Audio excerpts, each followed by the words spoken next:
Hello and नमस्कार। मैं doctor कंचन Singh Bharat homeopathy में आप सभी का स्वागत करती हूँ।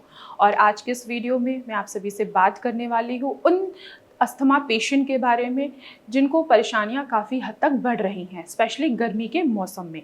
गर्मी का मौसम आ चुका है, जो गर्म हवाएं चल रही हैं, धूल मिट्टी भरी हुई जो हवाएं हैं, उनके वजह से दमा के पेशेंट की परेशानियां बहुत ज़्यादा बढ़ती हुई नज़र आ रही हैं।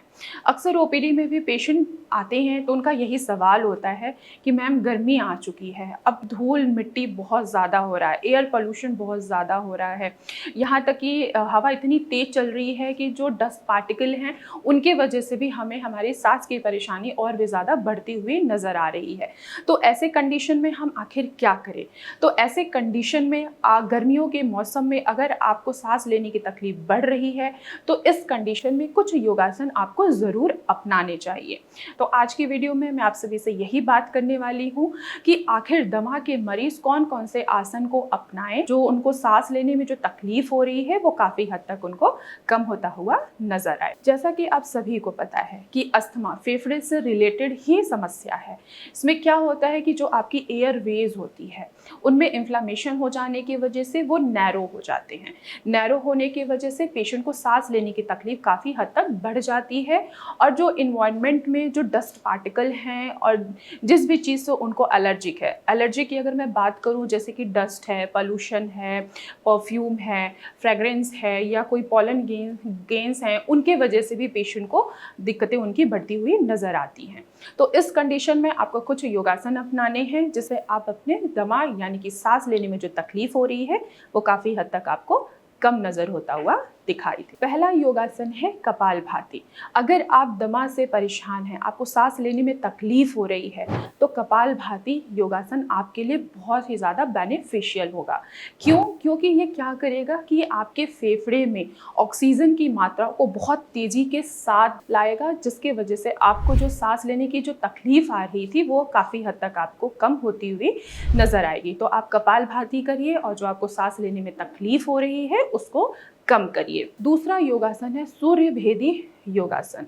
देखिए, एयर पोल्यूशन बहुत ज़्यादा हो रहा है, गर्मियों के मौसम में डस्ट उड़ रहा है, धूल उड़ रहा है, मिट्टी उड़ रही है, तो उसके वजह से क्या हो रहा है कि जो आपका बॉडी का टेम्परेचर है वो मेंटेन नहीं रह पाता है। तो जब आप सूर्य भेदी नमस्कार योगासन करते हैं तो इससे आपके बॉडी का टेम्परेचर मेंटेन रहता है और अक्सर जैसे ही मौसम चेंज होता है वैसे ही आपको सर्दी जुकाम खांसी बुखार की वजह से अस्थमा की परेशानी और भी ज़्यादा उभर जाती है। तो जब आप सूर्य भेदी नमस्कार योगासन करेंगे तो ये काफ़ी जो तकलीफ़ें आपको हो रही हैं ये काफ़ी हद तक आपको कम नज़र आएंगी और सांस लेने की जो तकलीफ़ है उसमें आपको सुधार नज़र आएगा। तीसरा योगासन है अलोम विलोम। अगर आप अस्थमा के पेशेंट हैं और आपको सांस लेने में काफ़ी अधिक कठिनाई हो रही है, आपको बलगम बार बार बन रहा है, तो आप अलोम विलोम योगासन अपनाकर आप बलगम जो आपको बहुत ज़्यादा बन रहा है उसको आप कम कर सकते हैं आसानी से। ये आपके शरीर में ऑक्सीजन के लेवल को बढ़ाता है और लंग्स की जो कैपेसिटी है उसको इन्हेंस करता है, जिसकी वजह से आपको सांस लेने में कोई भी कठिनाई नहीं महसूस होगी।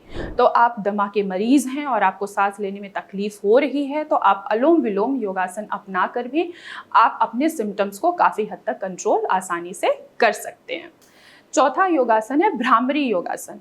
जब भी आप भ्रामरी योगासन करेंगे उससे आपको एक चीज़ देखने को ज़रूर मिलेगा, जो आपको ब्रीदिंग इश्यूज़ आ रहे थे, स्पेशली जो रात के समय में हो रहा है या कभी भी आपको सांस लेने की तकलीफ हो रही है, तो जब भी आप भ्रामरी योगासन अपनाएंगे तो आपको खुद देखने को मिलेगा कि जो आपको सांस लेने की तकलीफ हो रही थी वो काफ़ी हद तक आपकी कम होती हुई नज़र आएगी। तो आप अस्थमा से अगर सफ़र कर रहे हैं तो आप भ्रामरी योगासन को भी अपनाकर आप अपने अस्थमा के सिम्टम्स को कंट्रोल आसानी से कर सकते हैं। इसके साथ ही साथ जैसे कि गर्मी का मौसम आ चुका है और इस मौसम में अक्सर पेशेंट को ठंडा पानी पीने का बहुत मन करता है, तो आपको ठंडा पानी नहीं पीना है, आपको रूम टेम्परेचर वाला ही पानी पीना है जिससे आपकी परेशानी आगे ना बढ़े। तो मैं आशा करती हूँ कि आज की वीडियो में आप लोगों को समझ में आया होगा कि एक अस्थमा का पेशेंट गर्मियों के मौसम में आखिर कौन कौन से आसन को अपनाए और अपनी तकलीफ़ों को कम करे। तो आज की वीडियो में बस इतना ही, फिर मैं मिलूंगी नेक्स्ट वीडियो में, तब तक के लिए धन्यवाद।